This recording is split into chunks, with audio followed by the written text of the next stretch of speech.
शुरू करने जा रहे हैं बीपीएससी एईडीओ का। सेट नंबर 1 है जिसमें हिंदी का चलेगा। तो सेट 1 से लेकर बता दूं सेट 1 से लेकर 4 तक चलेंगे। ये बात ध्यान रखिएगा। तो 70 क्वेश्चन समझिए 4 सेट में है तो कितने क्वेश्चन होंगे आप समझ जाइए। और ये अगर करके जाते हैं तो मैं वादा करता हूं कि आपको एग्जाम में एडीओ का हिंदी से इससे ज्यादा नहीं आएगा। और एक बात ध्यान रखना है ये कि ये सेट जो है मैं लाया हूँ खान सर का है और खान सर के बुक से है। तो हम चलिए उनका खत्म करते हैं, फिर उसके बाद और भी जो प्रकाशन है उसका मैंने पीडीएफ तैयार करूंगा उसी बुक से और उसी बुक से पढ़ाऊंगा। जितना भी मैं पढ़ाता हूँ हर किताब के एनसीईआरटी बुक से या कोई भी प्रकाशन का पीडीएफ बनाता हूँ, लेकिन बुक से ही रहता है। तो चलिए पहला प्रश्न आपके स्क्रीन पर है और देखिए और बताइए फटाफट। इसमें ज्यादा डिटेल नहीं दूंगा क्योंकि प्रैक्टिस करवा रहा हूँ। ज़्यादा डिटेल के लिए महान टीचर तो आप जुड़े होंगे, आप मिले होंगे। अगर मेरा पढ़ाने का तरीका आपको अच्छा लगता है तो प्लीज़ कमेंट करेंगे और एक हाइप ज़रूर देंगे। अब चलिए पहला है हिंदी का चल रहा है, 70 क्वेश्चन क्लियर करेंगे, ठीक है? और 4 सेट एक ही तुरी लगातार खत्म करेंगे। फिर एक 4 से 8 सेट लगातार खत्म करेंगे, ऐसे चलेगा। तो एक हाथ से ताली नहीं बजती, मुहावरे का क्या अर्थ है बताइए? हिंदी से है, बहुत आसान है। एक हाथ से ताली नहीं बजती, इसका मतलब क्या है? बताइए। तो इसका मतलब क्या है? झगड़े में दोनों पक्षों का दोषी होते हैं। क्या हर बात पर ताली नहीं बजाई जाती? ये सब तो कोई तुक ही नहीं है। और क्या काम करने के लिए दोनों हाथों की ज़रूरत होती है? ऐसा भी नहीं है। अरे भाई, एक हाथ से भी काम कभी-कभी होता है। अकेला आदमी झगड़ा नहीं करता। ज़रूरी नहीं है कि अकेला आदमी झगड़ा नहीं करेगा, अपने में झगड़ते रहता है। तो नॉर्मल है कि एक हाथ से ताली नहीं बजती, मतलब कि दोनों पक्ष दोषी हैं। मतलब दोनों न दोनों में कमी तो है, तभी तो झगड़ रहे। चलिए, ये भी क्लियर हो गया, बहुत आसान था ना? चलिए, अगर मैं बात करूँ दूसरे प्रश्न का, जल, प्राण, पुत्र, इनमें से किस शब्द के जो हैं अनेकार्थी हैं? बताइए, जल, प्राण, पुत्र, इनमें से किस शब्द के अनेकार्थी हैं? अगर ये सेट आपको अच्छा लगेगा तो हिंदी का हर टॉपिक मैंने करवा दूँगा एग्ज़ाम के अंतिम समय तक। बताइए, तो इसमें जो जल, प्राण और पुत्र हैं, इस ऑप्शन के हिसाब से देखिए अनेकार्थी जो जीवन, जीवन ही है, क्योंकि जल ही जीवन है, ऐसे याद रख सकते हैं। लेकिन आप याद रखिएगा, जीवन शब्द एक अनेकार्थी शब्द है। इसका सबसे प्रमुख अर्थ होता है प्राण या ज़िंदगी, समझ गए? इसके अतिरिक्त अगर देखें तो जल ऑप्शन में है, तो जल को भी जीवन कहा जाता है, क्योंकि जल ही जीवन है।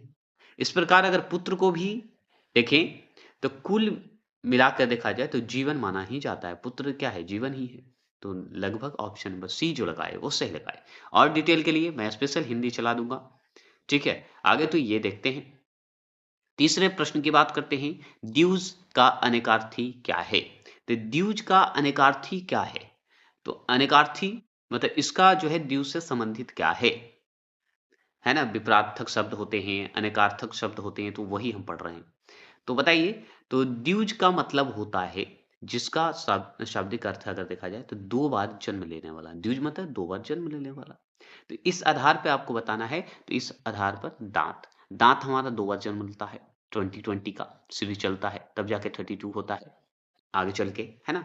तो द्विज मतलब जो कि दोबारा जन्म लेता है, तो दाँत। इस ऑप्शन के हिसाब से हाथी दोबारा जन्म थोड़ी लेता है, वस्त्र थोड़ी लेगा, जल थोड़ी लेगा, दाँत तो लेगा ना। ऐसे आप छाँट सकते हैं। चौथे प्रश्न की अगर हम बात करें, इनमें से कौन-सा शब्द जो है सरल, सरल का विलोम है? सरल का विलोम मतलब उल्टा। तो सरल का शब्द का अर्थ अगर देखा जाए तो सीधा, सहज, सहज और आसान बताएँगे। अब इसका सटीक विलोम मतलब उल्टा, अगर उल्टा देखा जाए तो जटिल और कठिन होगा। तो जटिल कहाँ है? जटिल मतलब कठिन होता है, ऑप्शन नंबर सी, है ना?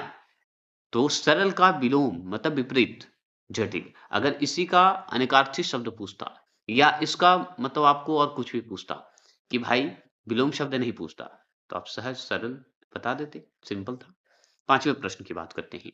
पांचवा प्रश्न देखिए, सेट करवा रहे हैं तो इसमें ज्यादा डिटेल देंगे तो आप ही उठ जाइएगा, इसलिए इनमें से कौन सा शब्द जो है आकाश का पर्यायवाची है? अब लीजिए, विलोम शब्द पढ़े सरल का, अब पर्यायवाची बताइए, मतलब इससे आकाश से संबंधित ही बात बताइए।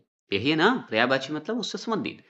तो इसमें कौन सा शब्द जो है आकाश का पर्यायवाची है? तो आकाश का पर्यायवाची व्योम। व्योम शब्द देख रहे हैं ऑप्शन में, ऑप्शन नंबर ए देख रहे होंगे, है ना? व्योम, व्योम जो है ये आकाश का पर्यायवाची शब्द है।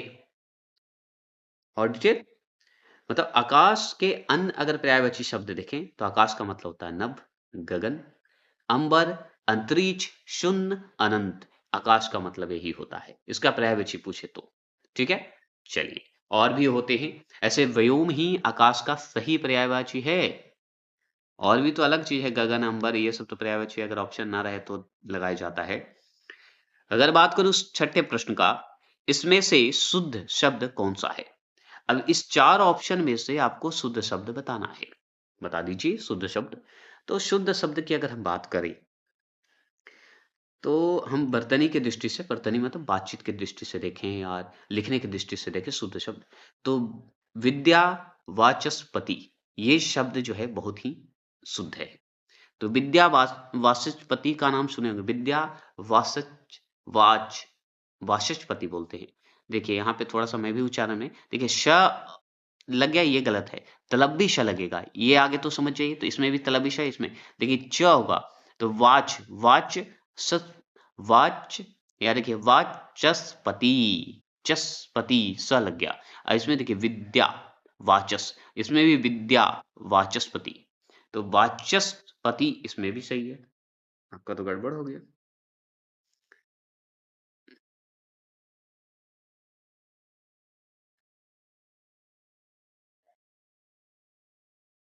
देखिए ए और सी इसमें दोनों का ऑप्शन एक ही दे दिया है, ठीक है? तो इसमें थोड़ा-सा आपको ध्यान रखना होगा कि इसमें ऑप्शन नंबर ए तो सही है, इसमें कोई गलती नहीं है, लेकिन इसमें थोड़ा-सा डिटेल उल्टा कर देना चाहिए था, इसको ऐसे कर देना चाहिए था। तो ये जो है ए और सी दोनों सही होगा, लेकिन अगर यही शब्द ऐसे घूम जाता तो ये गलत हो जाता, ठीक है? तो ये ध्यान रखिएगा। वही हमें सोचे कि एक जैसा क्यों हो गया? तो याद रखिएगा ऑप्शन नंबर ए इसका सही है, ये भी सही है, लेकिन अगर इसका हम पलट दें, तो ये अब गलत हो जाएगा, ठीक है? चलिए। अब 7वें प्रश्न की बात करें, 7वां प्रश्न देख रहे होंगे आप। तो 7वां प्रश्न देखिए, जो बहुत मंद गति से कार्य करता हो, उसके लिए इनमें से उपयुक्त शब्द कौन-सा है? मतलब उपयुक्त शब्द कौन-सा होगा?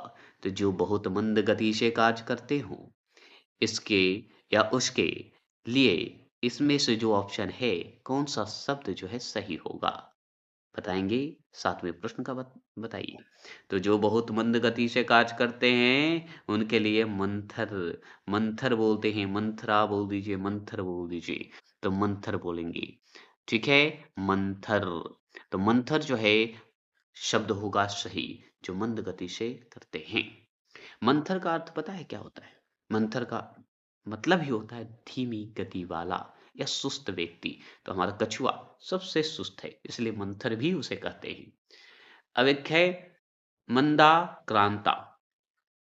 यह एक पता है छंद का नाम है, जो कि दीर्घ सूची का अर्थ होता है, मतलब बड़ा होता है। ये जल्दी करने वाला होता है, बहुत देर लगाने वाला, बहुत देर नहीं, किसी काम को ये काम तो करेगा, लेकिन बहुत देर लगाने वाला काम करेगा।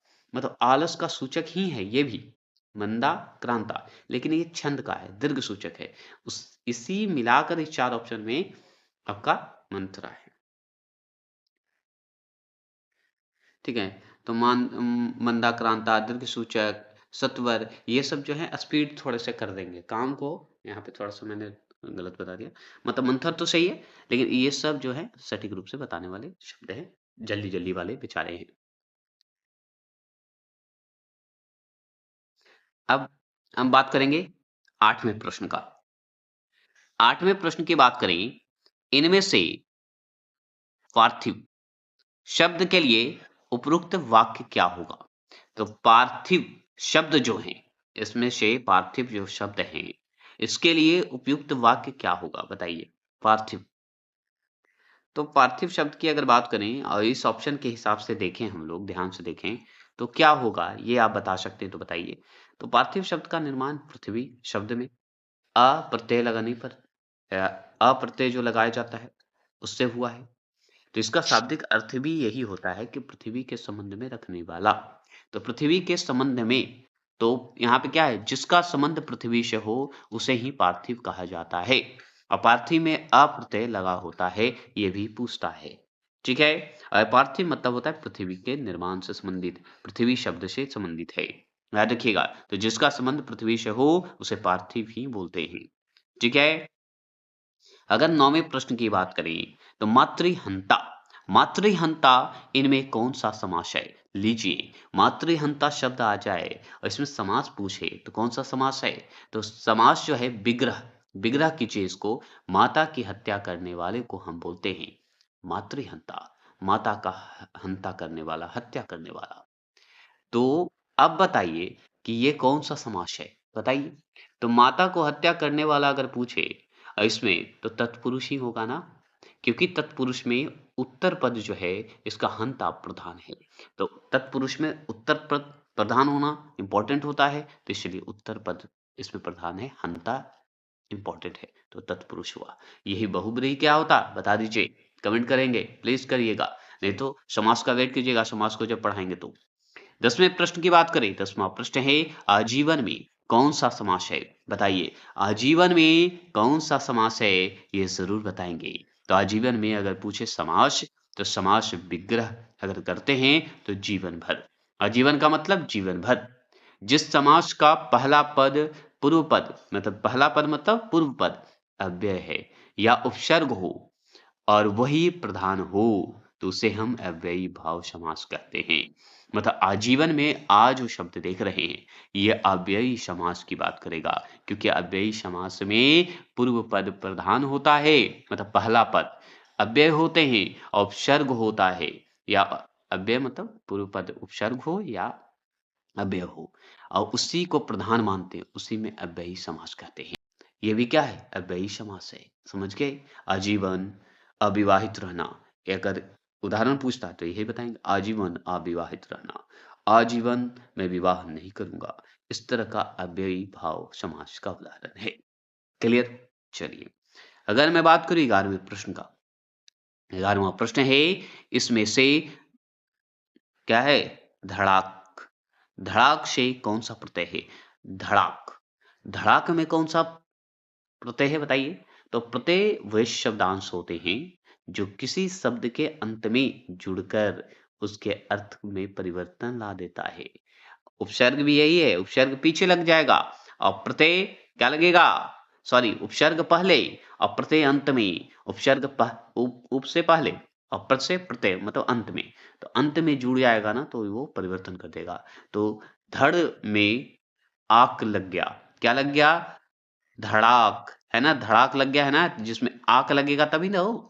ऐसे धड़ है, धड़ जोड़ आक है, तभी तो धड़ाक हुआ, तो ऑप्शन नंबर बी। चलिए, ये भी सही हो गए। अब 12वें प्रश्न की बात करता हूं। 12वां प्रश्न है अल्पायु। अल्पायु में कौन सा प्रत्यय है? अब प्रत्यय तो मैंने बताया कि अंत में लगता है, तो अंत में तो अल्प आयु, आयु अंत में लगा हुआ है, तो आयु शब्द जहां लगेगा यही तो अल्प आयु हो जाएगा। तो अल जोड़ आयु लग जाएगा तो अल्प आयु हो जाएगा, या अल्प बोल दीजिए, अल्प प्लस आयु, अल्प आयु। मैंने तोड़कर हमेशा दिखाया हूं, जैसे दीर्घ आयु, चिराग आयु, है ना, तो इस सब शब्द में आयु लगा हुआ शब्द है। ठीक है, ये समझाने के लिए, ऐसा नहीं कि कहिएगा सर गलत बता दिए, कुछ ऐसा गलत नहीं है। 13वां प्रश्न, निम्नलिखित में से कौन सा उपसर्ग जो है उपसर्ग नहीं है? मतलब कौन सा उपसर्ग का नहीं है, मतलब उपसर्ग मतलब आगे लगने वाला, तो इसमें 4 ऑप्शन में कौन सा नहीं है बताना है। तो उपसर्ग वे शब्दांश होते हैं जो शब्द के आरंभ से जुड़कर, आरंभ मतलब पहले, जुड़कर नया अर्थ देता हो। जैसे खुशी, खुशी में खुशबू लगा दीजिए। ठीक है। कम में देखिए खुशबू, कम में अगर पूछे तो कम भी, जैसे कम में कमजोर लगा दीजिए, जोर लगा दीजिए। और गैर, गैर है तो गैर में क्या लगा दीजिए? गैर में लगा दीजिए हाजिरी, गैर हाजिरी हो गए। तो ये सब जो है फारसी के, ये उर्दू भाषा के उपसर्ग हैं। जबकि ऊन, ऊन जो है हिंदी में है, हिंदी के तद्भव का उपसर्ग है, जिसका अर्थ होता है एकम, एकम बोल दीजिए। जैसे उन प्लस 30, 29, तो 30 में एक कम है ना। उन का 50, 49, 49 मतलब 50 से कम है ना, तो तद्भव का उपसर्ग है ये। तो उपसर्ग का कौन सा हिस्सा नहीं होगा बता दीजिए। तो अब तो बता ही सकते हैं, उन शब्द जो है नहीं होगा। क्लियर है? उपसर्ग का नहीं है, क्योंकि एक से कम है तो कम अब आगे लग के ये पूरा कर देता है। अब पूरा कर ही नहीं रहा, उन जो है पूरा कर रहा है, नहीं कर रहा है। खुशी पूरा कर रहा है, खुशबू हो जा रहा है। क से कमजोर हो जा रहा है, गैर से गैर हाजिरी हो जा रहा है। मतलब ये शब्द को पूर्ण करता है, और प्रत्यय रहता तो परिवर्तन कर देता है शब्द को। तो ये ध्यान रखना है। तो ये उन जो है पूर्ण नहीं करता है। 14 प्रश्न को ध्यान से सुनेंगे। मूल अकर्मक धातुओं के साथ प्रत्यय जोड़कर बनाई गई क्रिया कौन सी धातुएं कहलाती है? तो देखिए, मूल अकर्मक धातु के साथ अगर प्रत्यय जोड़ दीजिएगा, तो जब प्रत्यय जोड़ने पर बताइए धातुएं जो है क्या कहलाएगी, कौन सी धातु कहलाएगी? तो अरे भाई, इसमें अगर जब मूल अकर्मक धातु में अगर हम प्रत्यय जोड़ते हैं तो उसे हम सकर्मक बना देंगे, और सकर्मक बनाया जाता है जब प्रत्यय जुड़ेगा ना तो सकर्मक रूप में। तो जैसे ही सकर्मक होगा ना तो उसमें साधित सकर्मक कहलाएगा, और साधित सकर्मक धातु कहलाएगा। तो ऑप्शन नंबर बी दिख रहा है, यही होता है। मतलब मान लीजिए कि अगर मान लीजिए आपसे एक उदाहरण के रूप में पूछे कि मान लीजिए कि मूल अकर्मक धातु में है कौन कौन, तो हंस, रू, चल, ये सब है ना जी। तो उसी तरह धातुएं, धातुएं हैं। अब साधित सकर्मक में धातु जो शब्द है उसमें अगर मान लीजिए कि कोई प्रत्यय जोड़ने की बात कर रहा है, तो इसी में प्रत्यय जोड़ेगा तब ना धातुएं होगा, ऐसे तो धातु नहीं होगा। यही कह रहा है। और भी जानकारी बाद में डिटेल के साथ, अभी फीडबैक ले रहा हूं आप लोगों का, हाइप करके जरूर फीडबैक दें। अगर मैं बात करूं 15वें प्रश्न का, मैं खाना खा चुका था, इस वाक्य में कौन सा जो है भूतकालिक भेद है? बताइए, भूतकालिक भेद है। मैं खाना खा चुका था, ये तो टेंस आ गया है ना। तो बताइए, तो मैं खाना खा चुका था इस वाक्य में कौन सा भूतकालिक है? उसमें भी भूत में भी पास्ट में भी कौन सा पास्ट है, बता दीजिए। बताइए। तो हम बताएंगे पूर्ण भूतकाल क्रिया के उस रूप को कहते हैं जिसमें या जिससे यह पता चलता है कि क्रिया भूतकाल में ही बहुत पहले समाप्त हो चुका था। मैं खाना खा चुका था मतलब चुका था, क्रिया हो चुका है भाई, स्पष्ट है। तो मतलब पूर्ण भूत। अब सोचिए, चुका था मतलब कि पूर्ण हो चुका है ना, आप खा चुके थे। चलिए, और भी जानकारी देता लेकिन अभी नहीं दूंगा। अब बात करते हैं, 70 क्वेश्चन है एक सेट में, अभी 16वां चल रहे हैं। इसमें से कौन सा, आप स्पीड करके वीडियो को जरूर देख लीजिएगा, इसमें से कौन सा प्रकार जो है वर्तमान काल का नहीं है? मैं एक बात बता दूं, अगर मेरा सेट देख के जाते हैं, अगर नहीं समझ में आता है तो आप मुझ पे गुस्सा करके कमेंट करके जा सकते हैं। अगर समझ में आता है तो एक कमेंट तो खुशी वाला कर ही सकते हैं। नलिन के लिए इतना ही काफी है, क्योंकि आपका नलिन कार्ड भी सिर्फ आपके लिए जीता है, दुनिया के लिए नहीं, सिर्फ आप लोगों के लिए।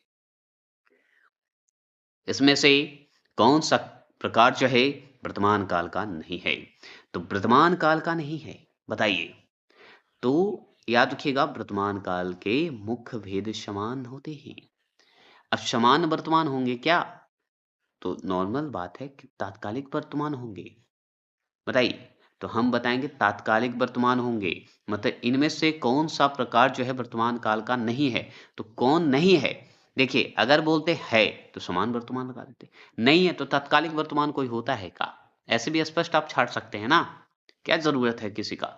हाँ, आसन भूत होता है, संभव वर्तमान, संभव वर्तमान नहीं बोलते हैं, समान वर्तमान बोलते हैं, जो कि हम लोग का चलते ही रहता है। ऐसे अपने लाइफ से जोड़िए ना, सब चीज अपने लाइफ से जुड़ा हुआ है, कोई भी ऐसा नहीं है कि हमारे जीवन से जुड़ा हुआ शब्द नहीं है। सही है, गलत नहीं है। मतलब ऑप्शन नंबर सी जो है नहीं होगा वर्तमान काल का, क्योंकि अपूर्ण है। पूर्ण रहता तो सही होता। लेकिन याद रखिएगा, ये आसन है जो भूत है, ये भूतकाल का ही हिस्सा है, लेकिन वर्तमान में ही होता है। क्यों? सेंटेंस को सुनिए, मैंने आम खाया। तो मैंने आम खाया, खा चुका था नहीं, खाया। खाया मतलब अभी वर्तमान में ही है, चला है, मतलब अभी खा के ढकार लगाया है मैंने। तो ये आसन भूतकाल वर्तमान के ही हिस्से में होगा, तो इसलिए इस भी वर्तमान में ही काल में रखेंगे। समझ गए ना? जैसे प्रेजेंट टेंस का चौथा हिस्सा पढ़िए, है ना। चलिए, कैसा लग रहा है ये बताइए, जरूर बताइएगा। आपने मुझे मेरे कमेंट पे बहुत अच्छा रिव्यू देते हैं, थैंक यू। अच्छा लगता है, और आप बोलते हैं कि मेरी आवाज़ जो है रेडियो जैसी लगती है, धन्यवाद, थैंक यू। मैं और कोशिश करूंगा कि आपको एक न्यूज़ एंकर की तरह आपको थोड़ा फन, मस्ती और एंजॉय करवाऊं और आपको याद करवाऊं। तो चलिए 17वां प्रश्न की बात करते हैं। विशेष का लिंग मतलब जेंडर किसके अनुसार होता है? बताइए, विशेष का लिंग किसके अनुसार होता है? 7वें प्रश्न को ध्यान से सुनिए।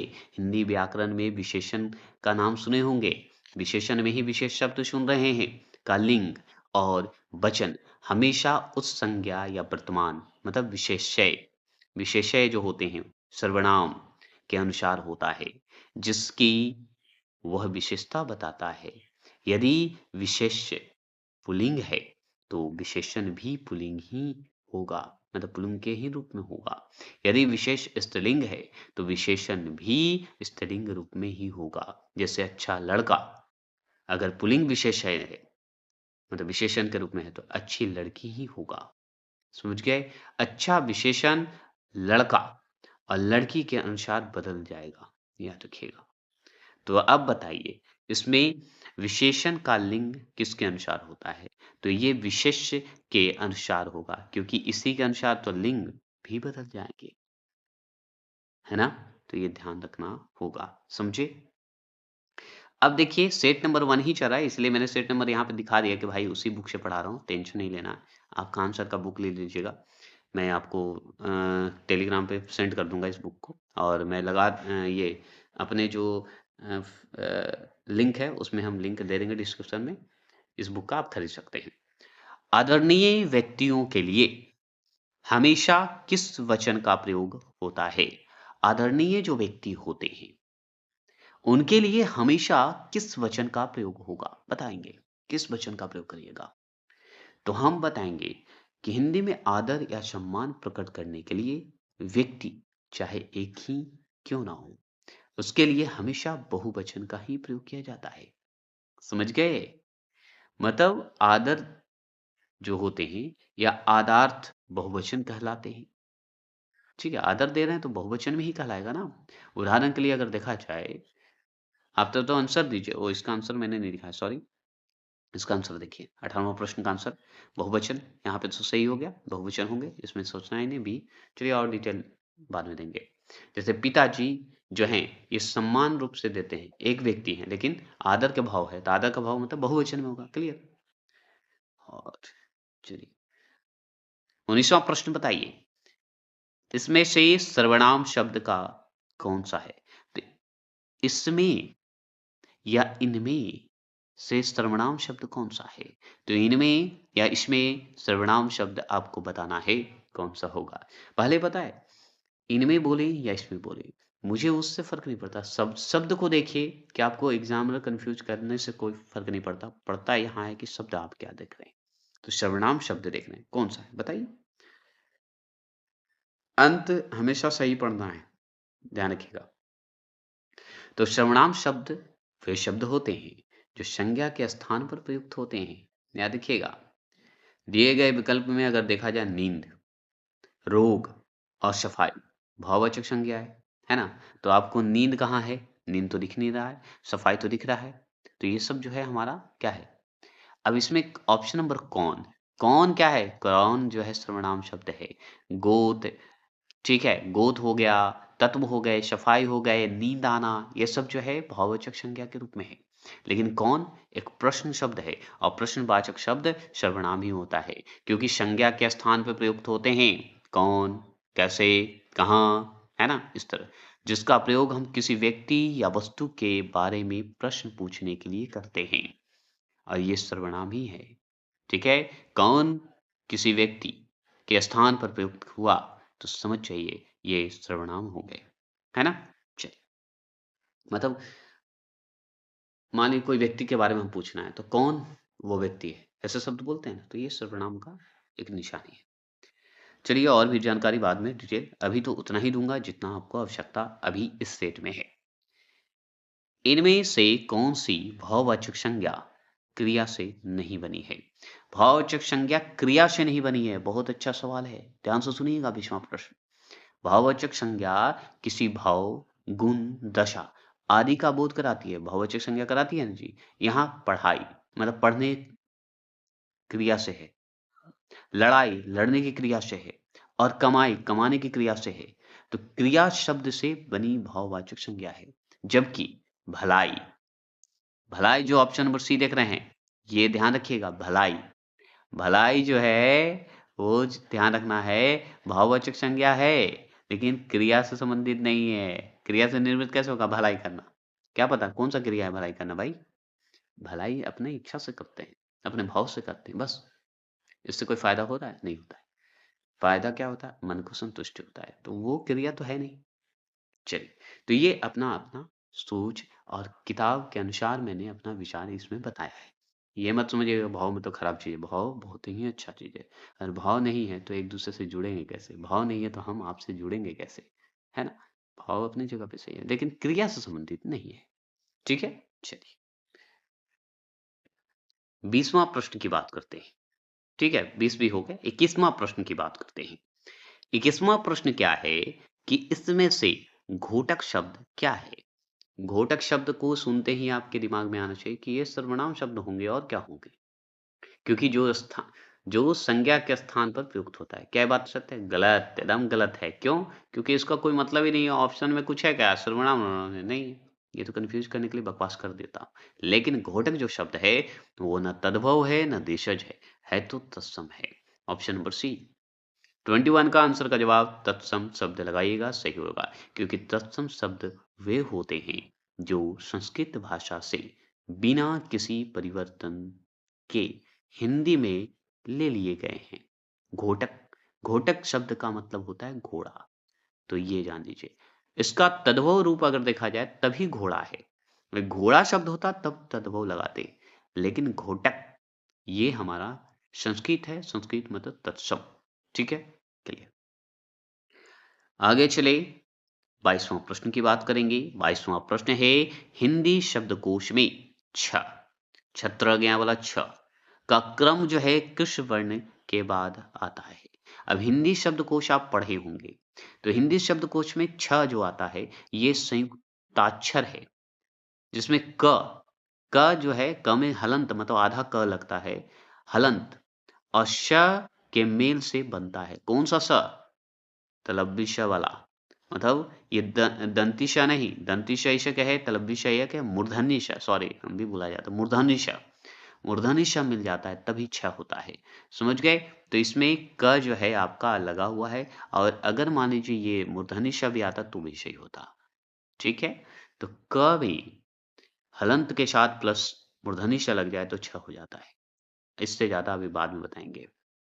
चलिए, क्योंकि और भी बताने में टाइम लगेगा। अब देखिए, अब आते हैं जो हमारे सवाल में जो मोस्ट इम्पोर्टेंट, जिसमें एग्जाम आने की संभावना बनती है, जिससे हमारा सवाल में नंबर उठने का संभावना सही सही होता है, ये पढ़ने पर। मान लीजिए, पढ़ते हैं आगे। अनुच्छेद पढ़कर दिए गए प्रश्न 23 से 25 के सही उत्तर चुनिए। मतलब 23 से 25 तक जो है अनुच्छेद पढ़ना है, उसके बाद आपको इसमें आंसर देना है। तो अनुच्छेद पढ़ने के लिए आपको थोड़ी सी विचार और आंखें इस पर टिकानी पड़ेगी। मैं पढ़ूंगा, सिर्फ आप सुनिएगा। अब न गहरी नींद में, अब न गहरी नींद में तुम सो सकोगे। सुनिएगा, अब न गहरी नींद में तुम सो सकोगे। गीत गाकर मैं जगाने आ रहा हूँ, गीत गाकर मैं जगाने आ रहा हूँ। आशात, क्या है? आशात आसमान तुम्हें, आशात आसमान तुम्हें जाने न दूंगा, आशात आसमान तुम्हें जाने नहीं दूंगा। मतलब आसमान को बोल रहा है। उद्वेलित, अश्रु उद्वेलित, अश्रु उद्वेलित सजाने आ रहा हूँ। यहाँ पे बढ़िया से सुनिएगा, अश्रु उद्वेलित सजाने आ रहा हूँ।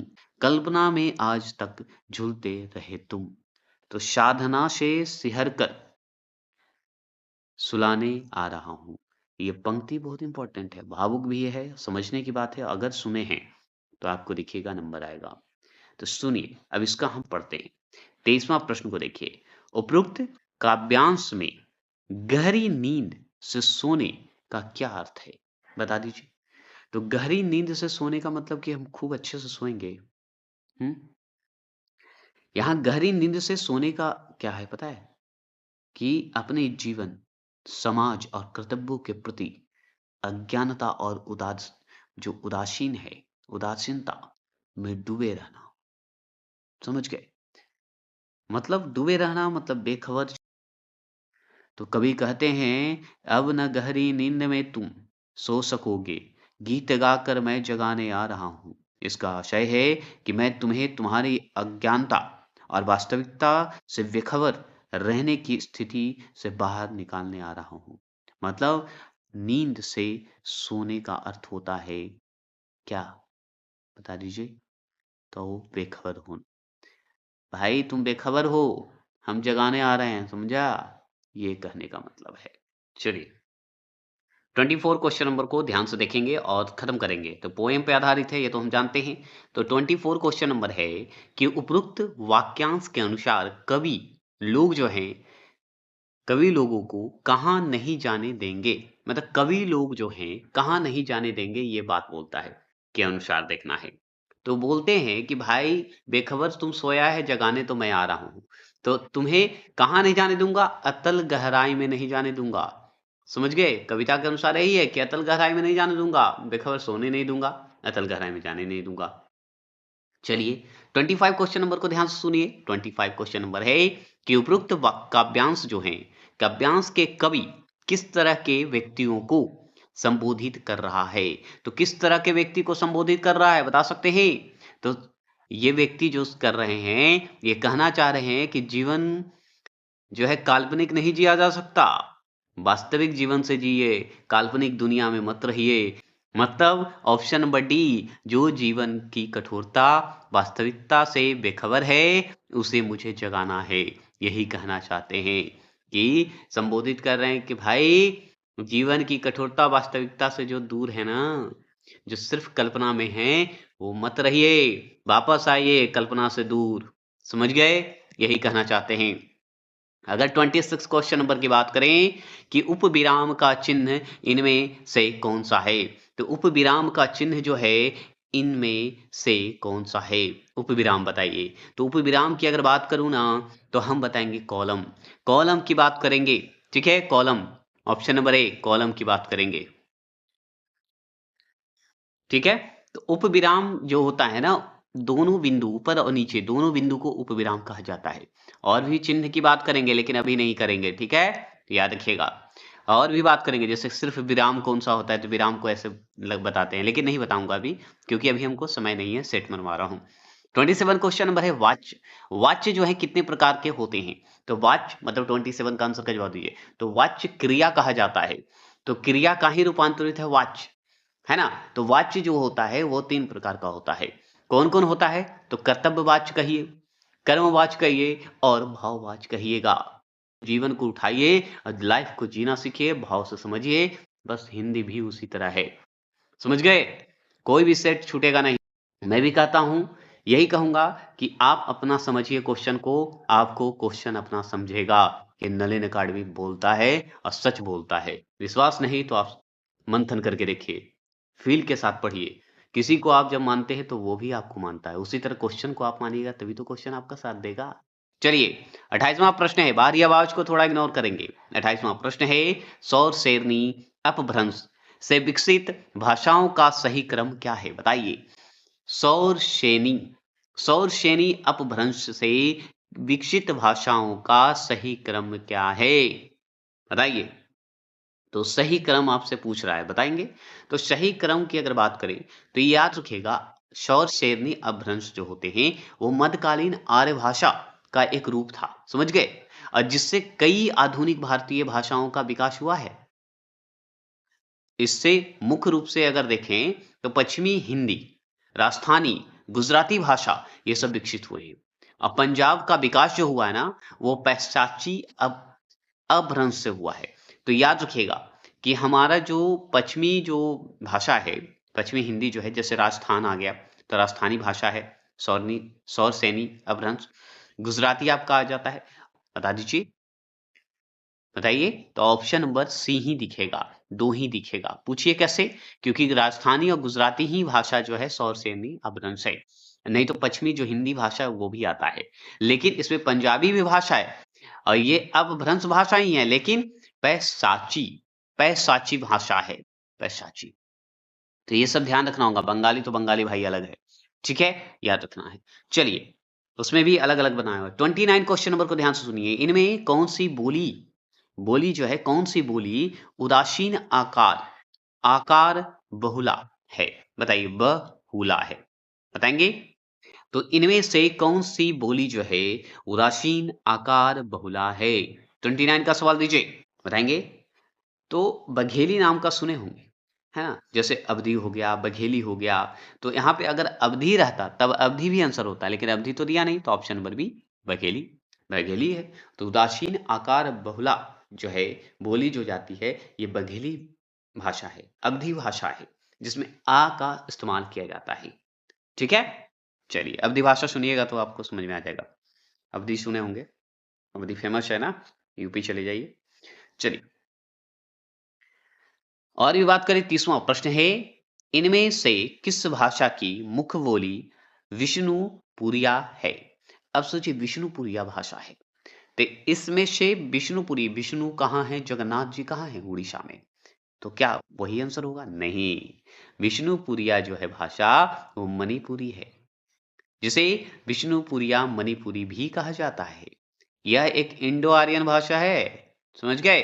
तो अब यहाँ पे तो उड़ीसा है, बांग्ला है, गुजराती है, असमी है ही नहीं भाई, लेकिन है तो इंडो आर्यन भाषा। और ये विष्णुपुरिया मणिपुरी भी बोला जाता है।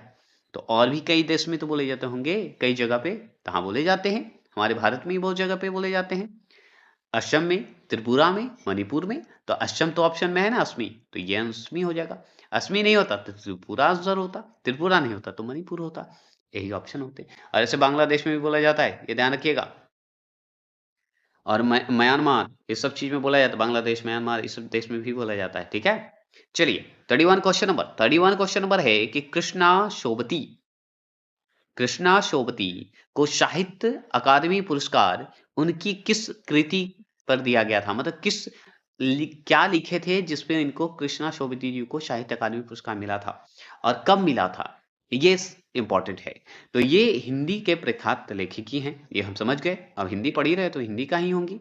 जिंदगी नामा, जिंदग नहीं, जिंदगी नामा लिखी थी, और जो कि 1979 में इनको मिला था, साहित्य अकादमी पुरस्कार मिला था। तो जिंदगी नामा लिखने वाली कौन थी? कृष्णा शोभती जी थी। पुरस्कार जो मिला था 1980 में मिला था, ठीक है, ये जान लीजिए। लेकिन जिंदगी नामा जो आया था वो आया था 1979 में। तो 1979 में आया था तो 80 में मिल गया था, तो ये ध्यान रखना होगा, 79 में ही आया था और दिया गया था कब? 80 में, है ना? तो ये ध्यान रख सकते हैं आप पे डिपेंड करता है। और भी चले, 32वां प्रश्न आ चुके हैं। 32वां प्रश्न है, इनमें से हार की जीत हार की जीत कहानी के कहानीकार कौन है? मतलब कहानीकार जो है कौन है, बता दीजिए। तो अगर हम आपसे पूछ दें कि भाई हार की जीत जो कहानी है उसके लेखक अगर पूछे, तो हम बताएंगे भाई वो बहुत अच्छी चीज है, प्रसिद्ध व्यक्ति हैं, है ना, हृदय स्पर्शीय कहानी लिखते हैं, है ना, जिसके लेखक सुदर्शन जी लिखे हैं, तो सुदर्शन जी होंगे। इसमें सोचना क्या है? तो हार की जीत सुदर्शन जी लिखे हैं। अगर बात करें 33वां प्रश्न है, इनमें कली कथा वाया बाईपास, कली कथा वाया बाईपास उपन्यास के रचनाकार कौन है? कली कथा लिखे हैं वाया बाईपास, वाया बाईपास लिखने वाले कौन है बताइए, यही पूछ रहा आपसे। तो ये जो लिखे हैं रचनाकार जो हैं वो हैं अलका सरावगी। अलका सरावगी कहाँ है? ऑप्शन नंबर बी में है, ये ध्यान रखिएगा। और ये याद रखिएगा, ये उपन्यास जब आया था 1998 में आया था, 2001 में इसे साहित्य अकादमी पुरस्कार भी मिला था, मतलब इनको मिला था इस किताब के लिए। चलिए 34 क्वेश्चन नंबर की बात करें। 34 क्वेश्चन नंबर है, इस इनमें से अभिनव गुप्त का प्रमुख दार्शनिक मत क्या है? ठीक है, अभिनव गुप्त का प्रमुख दार्शनिक मत क्या है, बता सकते हैं? बोलिए, 34 का आंसर का जवाब दीजिए। दार्शनिक मत जो था वो शैव के लिए था, भगवान शिव के लिए था, इसमें रटने वाली बात तो नहीं थी, शैव दर्शन का एक महत्वपूर्ण शाखा था, ऑप्शन नंबर ए। चलिए 35 क्वेश्चन नंबर बताइए। 35 क्वेश्चन नंबर है, विखंडनवाद का सिद्धांत निम्नलिखित में से किसने दिया है? लेकिन करूंगा मैं अवश्य। तो ऑप्शन नंबर डी, देरीदा, देरीदा है। तो हम बताएंगे विखंडनवाद 20वीं शताब्दी का एक प्रमुख जो है साहित्य है और दार्शनिक सिद्धांत है। इसके प्रवर्तक फ्रांसीसी दार्शनिक जाक देरीदा, देरीदा पूरा नाम है इनका, जाक देरीदा। समझ गए? चलिए, तो ये होगा 35 क्वेश्चन नंबर। आगे चलते हैं 36 क्वेश्चन नंबर की बात करते हैं और इसे भी समाप्त करेंगे। 36 क्वेश्चन नंबर है, 70 क्वेश्चन है, 36 से आए हैं अभी तक। इनमें से मधुशाला के लेखक कौन है? मधुशाला का लेखक कौन है बता दीजिए। तो मधुशाला लिखने वाले और कोई नहीं, अमिताभ बच्चन के बाबूजी हरिवंश राय बच्चन जी हैं, है ना? हरिवंश राय बच्चन जी हैं जो कि अमिताभ बच्चन जी के बाबूजी हैं, मतलब पिताजी हैं। फन के लिए बोलता हूं मैं। और यह जो है 1935 में ही प्रकाशित हुआ था जी। और इनका जो है मधुशाला जो है मधुबाला के नाम से भी जाना जाता है, मधु कलश के नाम से भी जाना जाता है। ऐसे साहित्य के किताब बहुत सारे लिख चुके हैं। ये सबसे महत्वपूर्ण हिस्सा है इनका जीवन का, और वास्तविक है, बहुत अच्छा है। चलिए और भी जानकारी बाद में। अब बताइए 37 क्वेश्चन नंबर है, काव्य रीति। काव्य रीति में कितने भेद हैं? काव्य रीति एक होता है, उसमें भेद अगर पूछे आपसे तो बता दीजिए कितना होगा। तो 37 का जो है काव्य रीति पूछा जाए तो विशिष्ट रूप से हम देखते हैं तो ऑप्शन नंबर डी लगाएंगे, टिक, 3 होते हैं। तो सुनिए, काव्य शास्त्र में आचार्य वामन ने जो है रीति को विशिष्ट पद रचना के रूप में जो है परिभाषित किया था। कौन? वामन। ठीक है, आचार्य वामन थे। और इसे जो है काव्य की आत्मा माना है। तो काव्य की आत्मा कौन माना है? इसी काव्य शास्त्र को, जो काव्य रीति के नाम से जानते हैं। और उन्होंने क्या किया है, वामन जो आचार्य वामन थे, वो गुणों के आधार पर काव्य रीति को 3 प्रमुख भेद में बांटते थे। आगे तो वैदर्भी या वैदर भी रीति के नाम से जाना गया है। दूसरा है गौड़ी रीति, और तीसरा है पचाली रीति। ठीक है, चाली रीति। ये सब रीतियों में बांटा गया। और भी इनकी जानकारी है तो जो कि बहुत लंबा चला जाएगा, जो कि इसमें बताऊंगा तो आप ही कहेगा सर लंबा समय ले लिए। चलिए 38 क्वेश्चन नंबर, इसका स्पेशल हिंदी का सीरीज चलाऊंगा, अगर इसे लाइक और सब्सक्राइब करके फॉलो करके करते हैं तो। और आप हैं तभी हमें नलेन अकाडमी जो भी कंटेंट देता है जीवन के लिए, आपके लिए ही देता है, क्योंकि जीवन में आएगा, अवश्य आएगा, और समय पर ही आएगा। 38 क्वेश्चन नंबर है, इनमें से विवतस विवतस रस का अस्थाई भाव क्या है? विवतस रस है 38 में, देखिए विवतस रस का अस्थाई भाव क्या है? तो विवतस रस आ जाए तो ये 9 रसों में से एक रस है। कितने रस हैं? 9 रस हैं। 9 रस में से एक रस माने जाते हैं। समझ गए? ऑप्शन नंबर बी सही होगा, जुगु पछा से है। क्या है? जुगु पछा से है। जुगु पछा मतलब होता है घृणा, घृणा से है। समझ गए? ये याद रखिएगा। ये अनुभूति करवाता है कि आप कितने घृणित हैं, मन से कितनी पीड़ित हैं। क्या बताऊं, इस भाव को हम नहीं बता सकते। इस भाव में हर इंसान झुलसता है एक समय के लिए। इसलिए घृणा होने से होने दीजिए, जीवन में पॉजिटिव रहिए। दुनिया तो आपको थूकेगी ही, लेकिन दुनिया में खड़ा रहना है तो आपको अपने आप में पॉजिटिव रखना है। ये सब भाषण देते रहता हूँ, सुनते रहिए, नहीं जरूरी अब तो हटा दीजिए, टेंशन नहीं लेना है। चलिए 39 क्वेश्चन नंबर, 39 क्वेश्चन नंबर है, विरोधाभास अलंकार जो है निम्नलिखित में से किस अलंकार की श्रेणी में आता है? तो विरोधाभास मतलब विरोध करने का आभास। 4 ऑप्शन नाम का है, तो बताइए दोनों होंगे कि एक होंगे? प्लीज कमेंट करेंगे 39 का आंसर का जवाब। तो हम जानते हैं कि काव्य में अलंकारों का मुख्यतः 2 श्रेणियों में बांटा जाता है, शब्द अलंकार और अर्थ अलंकार। ठीक है, तो अर्थ अलंकार भी है, शब्द अलंकार भी है, दोनों है। जब चमत्कार शब्द पर आधारित हो तो शब्द अलंकार आएंगे, जैसे अनुप्रास बोलते हैं। और जब चमत्कार अर्थ पर आधारित हो तो अर्थ अलंकार होता है। मतलब चमत्कार अर्थ पर आधारित हो जाएगा ना, तो अर्थ अलंकार होगा। ध्यान से सुनिएगा। और जहां पे चमत्कार शब्द हो, ठीक है, ध्यान रखिएगा। मान लीजिए एक ऑप्शन में चमत्कार लिखा हुआ है, ठीक है, और चमत्कार शब्द लगा हो, चमत्कार शब्द पर आधारित लिखा हो, तो समझिएगा शब्द अलंकार है। ठीक है। और अगर मान लीजिए लिख दे कि चमत्कार अर्थ पर खाली आधारित हो, मतलब चमत्कार अर्थ हो जाए, शब्द ना हो, अर्थ हो, तो वो अर्थ अलंकार हो जाएगा। कितना अच्छा से समझाया हुआ है कि नहीं? तो अब इसमें विरोधाभास जो अलंकार है, वो वास्तविक में विरोध न होते हुए भी विरोध का आभास दिला रहा है ना? इसलिए अर्थ अलंकार है। ठीक है, तो ऑप्शन नंबर ए होगा। चलिए 40वां प्रश्न है, द्रुत विलंबित में जो है गणों का क्रम क्या होता है? 12 वर्ण होते हैं। कितने वर्ण होते हैं? 12 वर्ण। ये बता देता हूं, ठीक है। इनमें वर्णों का क्रम अगर देखा जाए तो गणों में निश्चित किया जाता है, तो वही गण पूछ रहा है आपसे। ठीक है, छंद में है 12 वर्ण में होते हैं, लेकिन वर्णों का क्रम अगर बताया जाए तो गण में बताएंगे, तो गणों द्वारा एक निश्चित किया जाता है। गण, ठीक है, न गण, न गण, ये शब्द आ गया, ये शब्द आ गया, इसमें भी आ गया, ठीक। नगन, भगन, रगन, यही आंसर होंगे। ठीक है, तो यहाँ पे देखिए ये 4 एक्स्ट्रा दे दिया है सब में, तो नगन, भगन और रगन, यही आंसर आपके सही होंगे, ध्यान रखिएगा।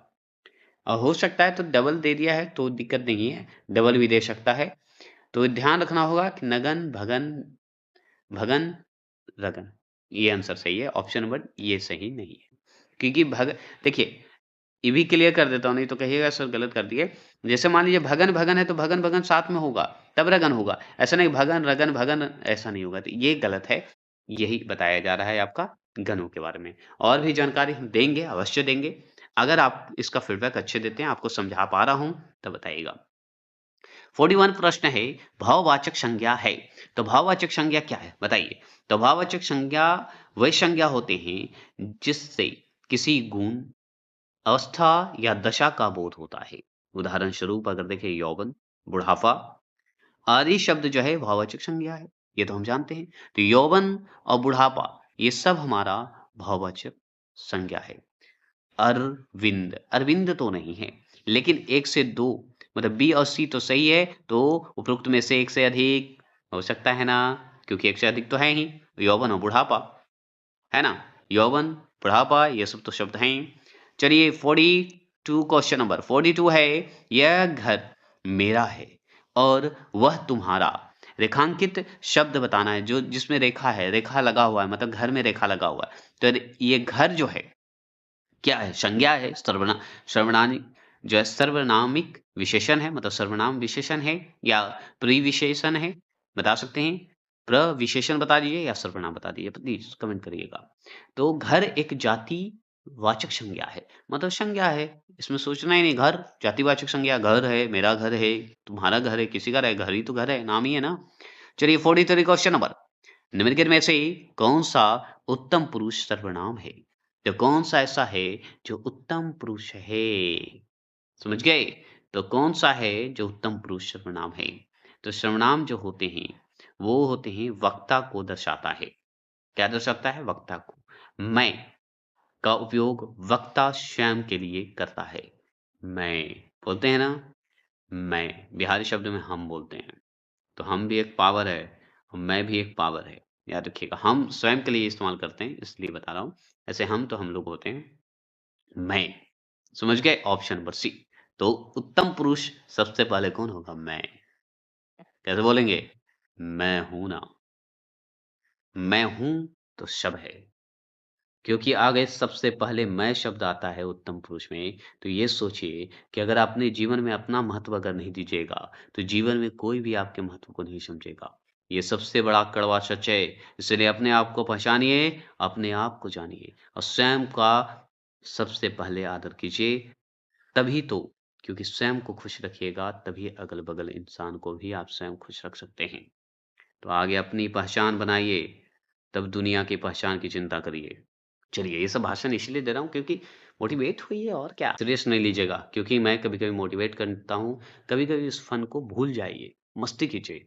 44 क्वेश्चन नंबर, समझ गए तो अच्छी बात, नहीं समझे तो कोई बात नहीं, छोड़ दीजिए। 44 क्वेश्चन नंबर, रिक्त स्थान को भरने के लिए सबसे उपयुक्त शब्द का चयन करें। बुढ़ा आदमी अपने से दुखी है। बताइए, रिक्त स्थानों को भरने के लिए सबसे उपयुक्त शब्द का चयन करें। बुढ़ापा, सॉरी, बुढ़ा आदमी अपने से दुखी है। तो बुढ़ा आदमी अपने से दुखी है, तो बुढ़ा आदमी अपने से दुखी कैसे होगा भाई? इसका कोई तो रिक्त स्थान भरिए, भरिए। तो हम भर देंगे 44 का आंसर का जवाब।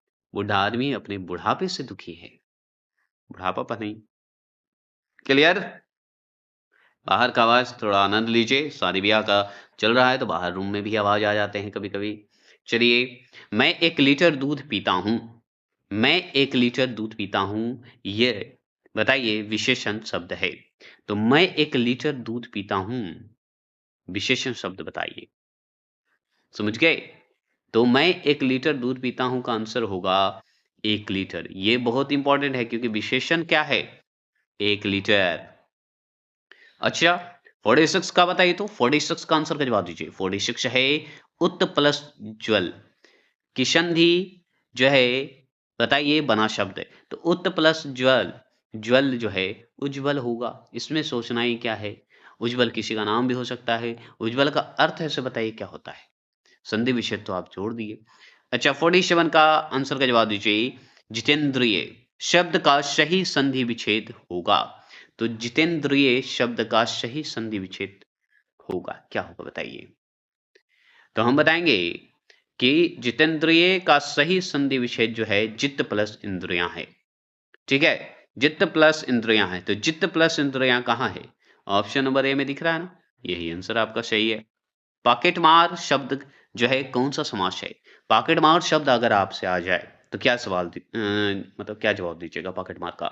तो पॉकेट मार शब्द जो है वो तत्पुरुष समास है, क्योंकि इसमें पॉकेट का अर्थ है जेब और मार का मतलब है मारने वाला व्यक्ति, चोरी करने वाला व्यक्ति को कहिए। तो तत्पुरुष है ना जी, क्योंकि इसका उत्तर पद प्रधान है। पढ़े थे, पढ़े होंगे, हमको क्या पता आप पढ़े होंगे। 49 का आंसर का जवाब दीजिए।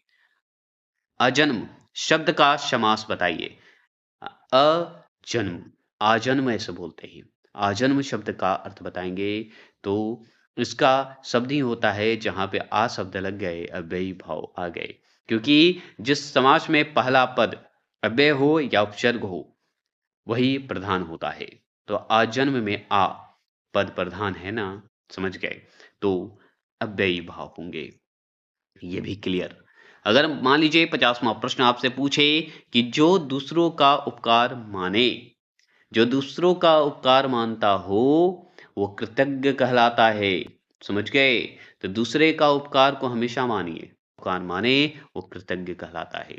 51 प्रश्न, कलांकित शब्दों के स्थान पर एक शब्द विकल्पों में से चुनिए।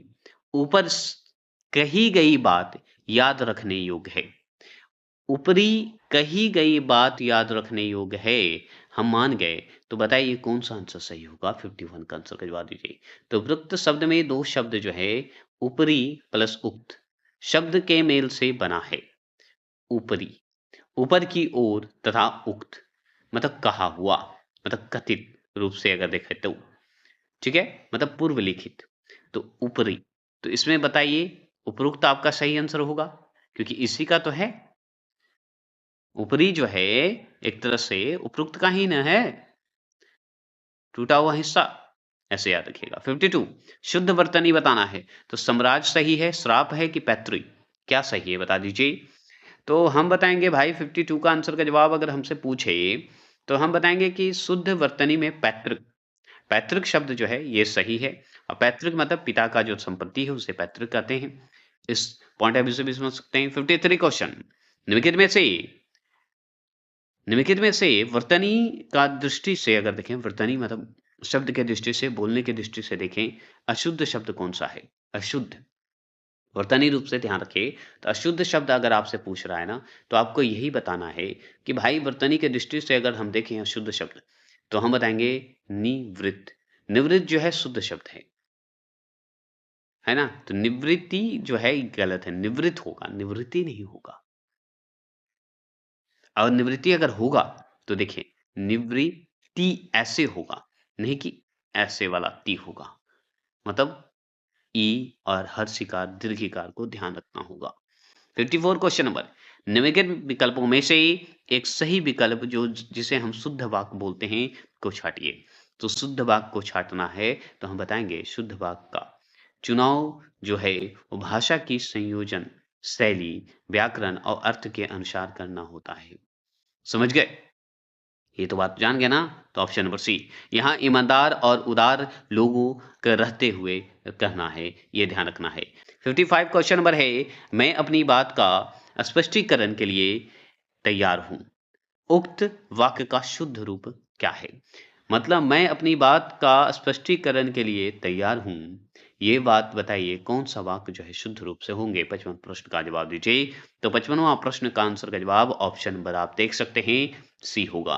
क्यों होगा? क्योंकि यहाँ पे शुद्ध बताना है तो ऑप्शन नंबर सी आपका सही है। मैं अपनी बात को तो अपनी बात के स्पष्टीकरण के लिए तैयार हूँ। ये सही है। ठीक है?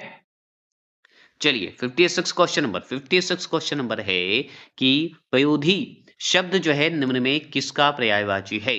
पयोधी।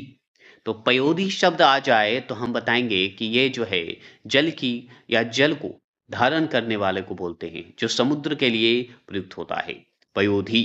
समझ गए? तो पयोधी का पर्यायवाची शब्द अगर देखें तो सागर, जल, ये सब आ जाते हैं। तो इसमें समुद्र आ गया तो इसमें सोचना ही नहीं है। अगर नहीं समुद्र होता तो जल हो जाता, जल सागर हो जाता, महासागर होता ही होता, है ना? चलिए 57 क्वेश्चन नंबर 57 है रिजु। रिजु का पर्यायवाची शब्द बता देना है। रिजु का पर्यायवाची शब्द होता है सीधा, सरल, है ना?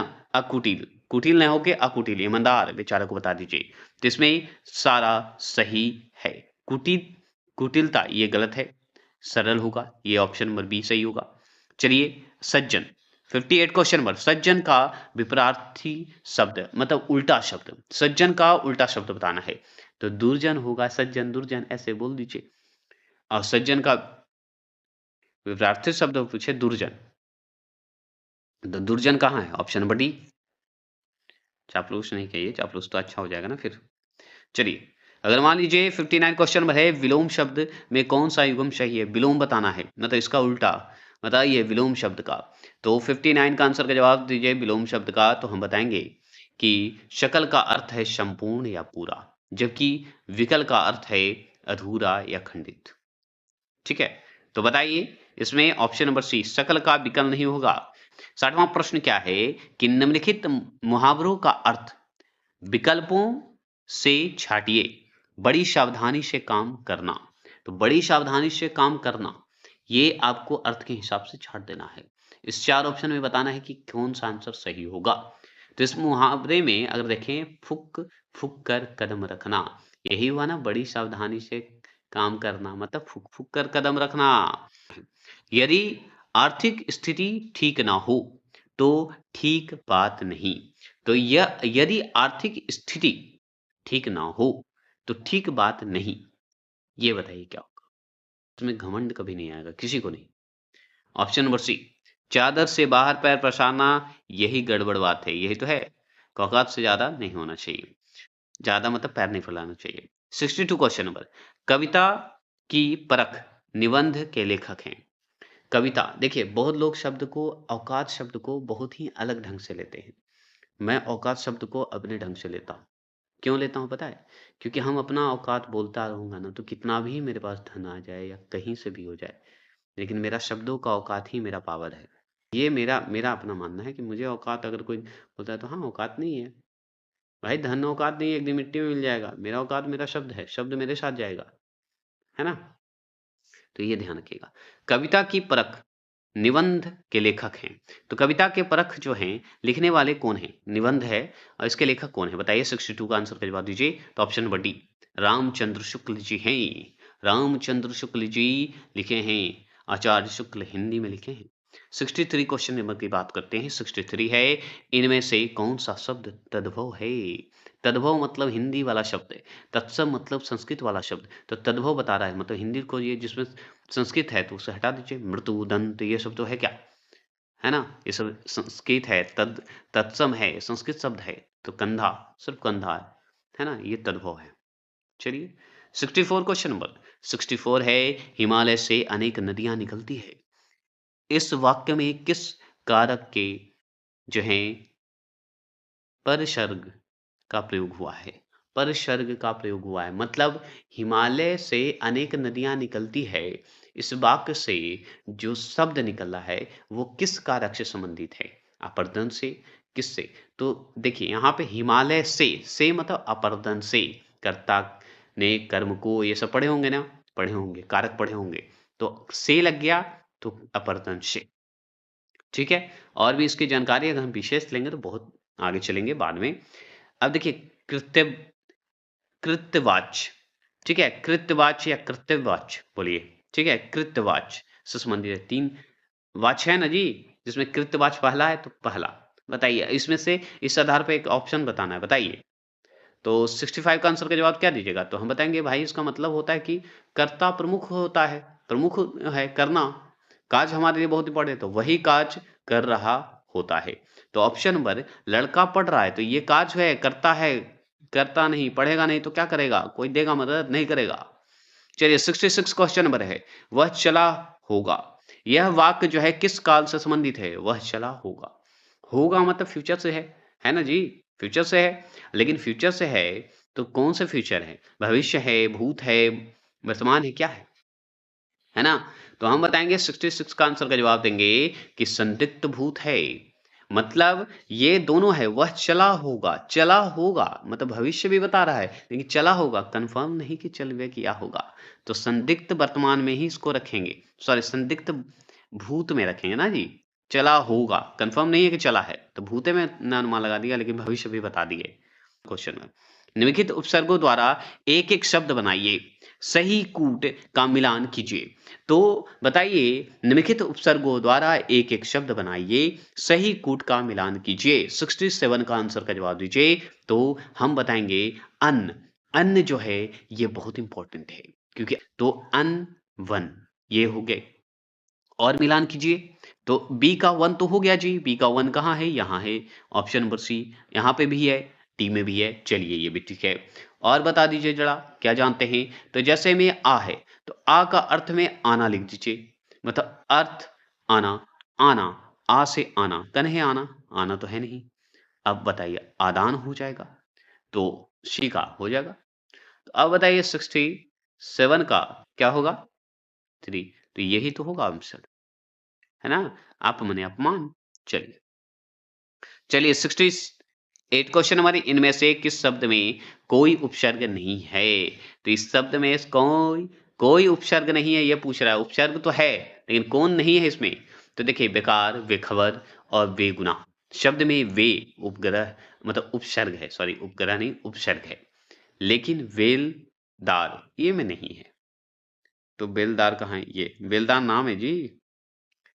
चलिए 69 प्रश्न 69 है टिकना प्लस आउ से बनने वाला शब्द बताइए। टिकना आउ से बनने वाला शब्द कौन सा है? बता सकते हैं? तो हम बताएंगे टिकना प्लस आउ शब्द से बनने वाला टिकाऊ टिकना का अर्थ होता है मतलब ठहरना टिक जाना। ठीक है, तो हम बता देंगे टिकाऊ लिख दीजिए, ये भी सही है ना? तो ऑप्शन नंबर ए लगा दीजिए। अगर प्रश्न को ध्यान से सुनिएगा, निम्नलिखित में से प्रत्ययों में से प्रत्येक के योग से एक-एक शब्द की रचना कीजिए जिसमें गलत का चयन करना है। इसमें गलत का चयन करना है मतलब सही है, इसमें गलत बताना है, डायरेक्ट आंसर ये है। तो यहाँ पे ऑप्शन नंबर डी जो दिख रहा है ये सही है, हरा लकड़ी प्लस हरा लकड़ हारा, ये गलत है। समझ गए? तो ये हो गया क्लियर। तो अच्छा लगा तो बताइएगा और चलिए नेक्स्ट इसी में आते हैं नेक्स्ट टॉपिक। तो ये रिव्यू के लिए मैं दे रहा हूँ पीपीएससी एडीओ के लिए। कैसा लग रहा है ये ज़रूर बताइएगा। तो कंटिन्यू चलेगा डेली